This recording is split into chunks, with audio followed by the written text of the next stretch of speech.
Hello guys and welcome back in my YouTube channel.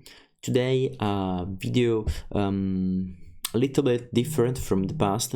Instead of coding, today I will teach you how to solve limits using the definition when x approach infinite or where the limit itself is infinite. I saw that on YouTube there are lots of videos teaching how to solve limit by epsilon delta definition, but there are only few videos that tell us how to use the definition where when x is approaching infinitive or when the limit is infinitive. So let's see an example. So x is approaching infinitive, and this makes 1.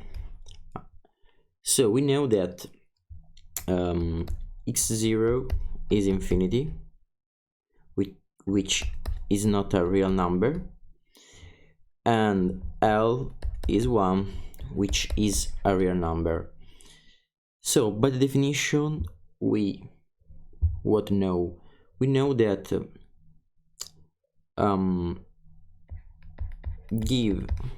given epsilon positive,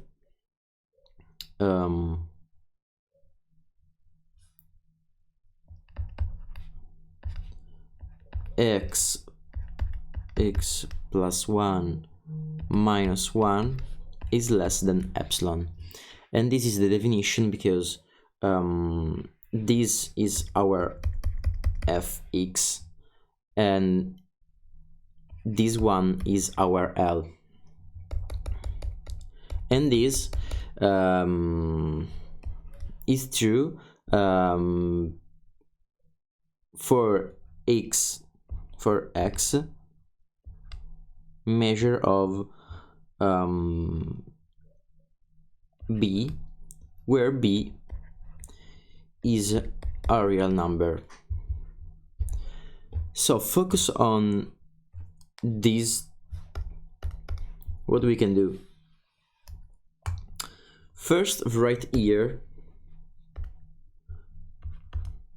what we have inside, only the first part. So x plus 1 minus 1, we can do x minus 1 over x plus 1, and then we have minus 1 over x plus 1.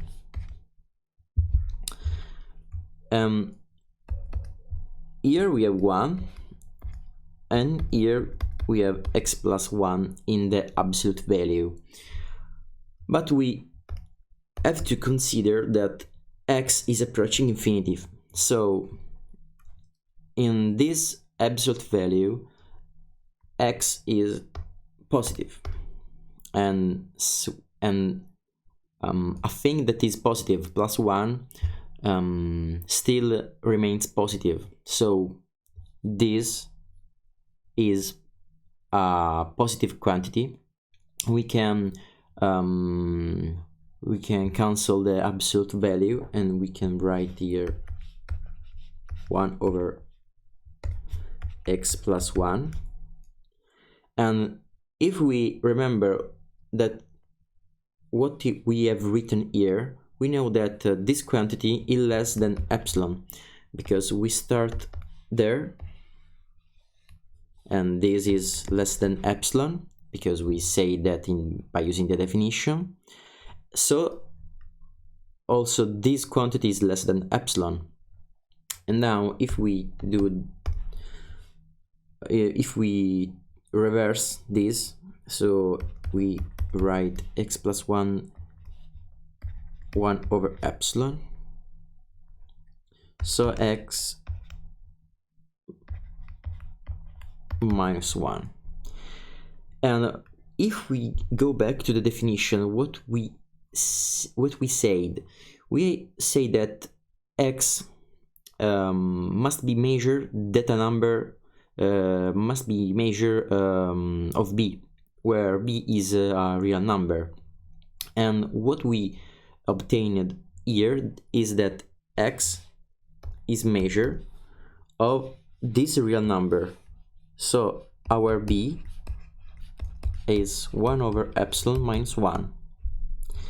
And we solved this exercise. Let's see another example.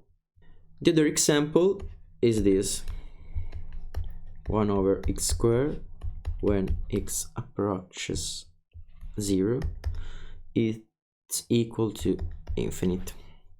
In this case we have x0 that is 0, so it is a real number, and L is infinite, which is not a real number. And in this case we know that given m that is a real number, or a real number positive, so m measure of 0, so 1 over x squared is measure of m when x minus x0 is less than delta. So given m measure than 0 exists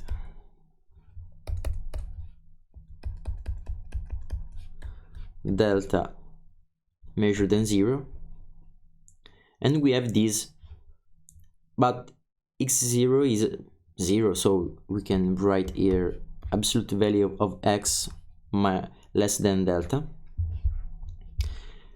And so we do what we have done before. So we start from here.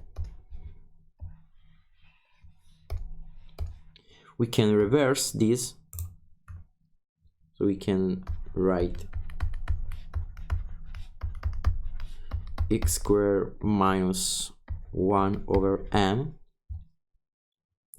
So we can do, we have that x is in 1 over square root of m and minus 1 over square root of m.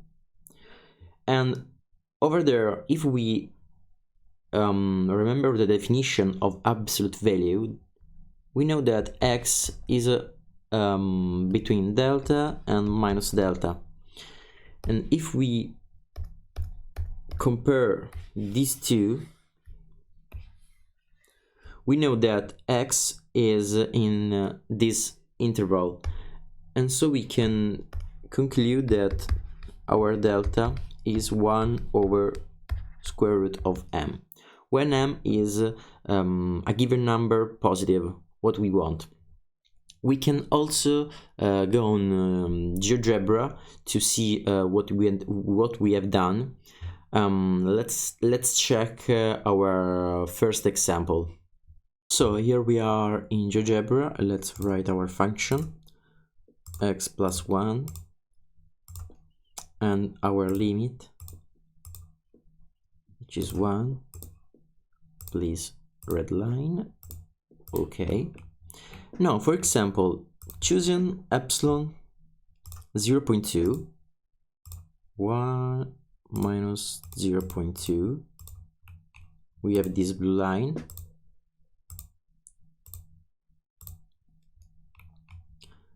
And x equal to 1 over 0.2 minus 1. As you can see, here we have these two lines, and here there is the intersection, and all this part is the demi-plane given by the intersection of these two lines, and our function, our green function, is in this plane. And if we choose a small delta, for example 0.50, our blue line is shifted over there, and there is the intersection between the red between the blue and the black line doesn't find a semiplane, a demiplane where our green function stay, because here there is the intersection, but our green function is below. So we need to change also here our delta, our epsilon, sorry. And here we are on a new intersection of the two lines, of the blue and the black lines, and our green function stay up. So the demiplane contains our function, our green function. And we can repeat this process by choosing a very small delta, for example 0.0001, and we always found a demiplane that contains our function. And this is the definition, so we check for an interval, a very small interval that goes to our limit, and we got that in this case the limit is 1. So I hope that it's all clear.